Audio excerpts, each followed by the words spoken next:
Right, so hey everyone, and welcome back to another budget photography video. So in my last video, I did a video on how to make a YouTube channel. And one of the things that I said in there was the fact that you can use your phone for it. So how do you use your phone for your content? Why don't we go and have a look? So with most phones able to record at least 1080p and in most cases 4K, and in some special cases like the Samsung S20 and Note 20, 8K. I wouldn't recommend shooting in 8K because the file sizes are huge, and from what I've seen personally, the files don't look that good.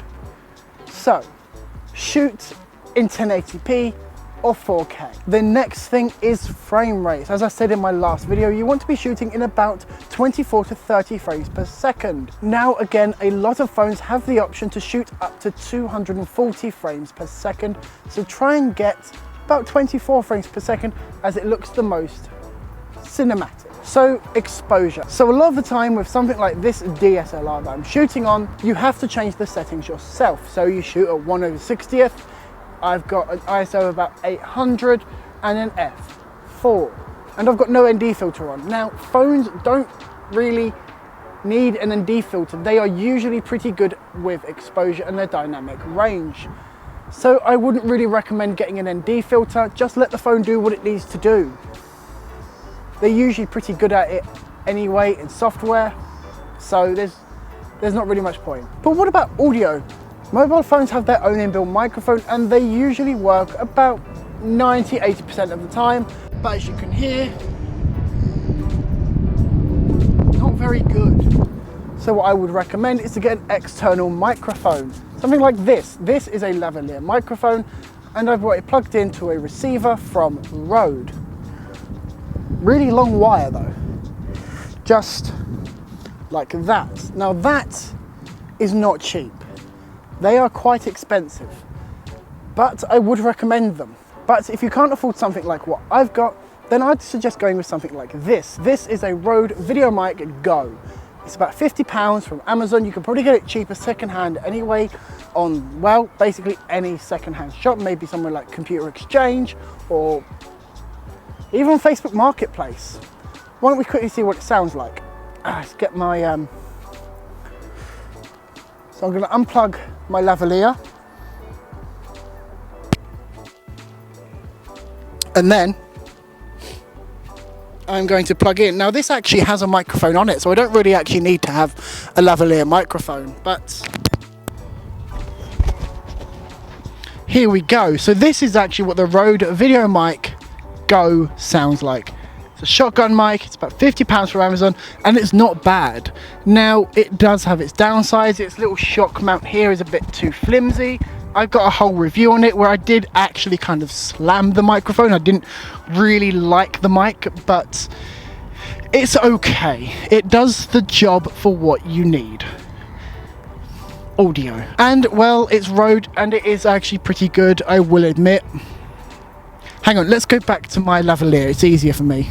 So if you're going to be using your mobile, you're going to need something to hold it. And I would recommend getting basically any phone mount from Amazon. You can pick them up for as little as, what, £10 maybe? I'll show you my one. I've actually got my phone recording up the top here. So that is the phone mount that I'm using. Just a simple phone mount. That is literally it. I can turn it one way and have a TikTok video, or turn it the other way and have a landscape. Simple as that. But you're going to need something to hold that phone mount, and I would recommend the Manfrotto Mini Tripod. This is amazing. It is so small, it is so cheap. Picking this up from Amazon is about £20 as of recording this video. I think I even had one of my last ones for about £15.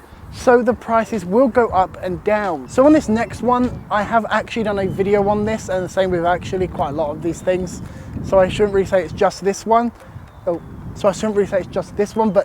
this has to be my favorite. And this is something that I would strongly advise you to get, especially if you're wanting to get nice cinematic video. And that is the DJI Osmo.